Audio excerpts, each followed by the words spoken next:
It's usually sharing data in aggregate, like we're not sharing personal information back and forth unless, like I said, we're doing a contest where somebody might opt in to have their email shared with the brand, but the consumer is aware that they're doing that.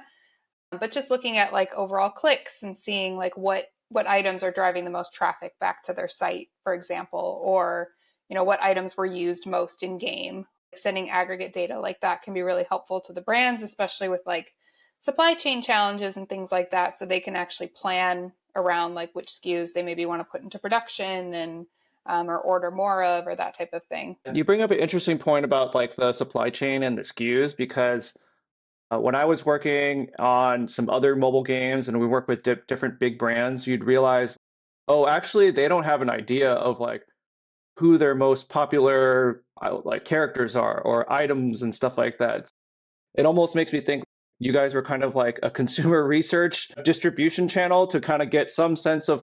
what do people like, how are they actually describing it outside of just like, hey, I bought the clothes and like I'm wearing it. For people who maybe don't have the ability to try on or wear their clothes in real life,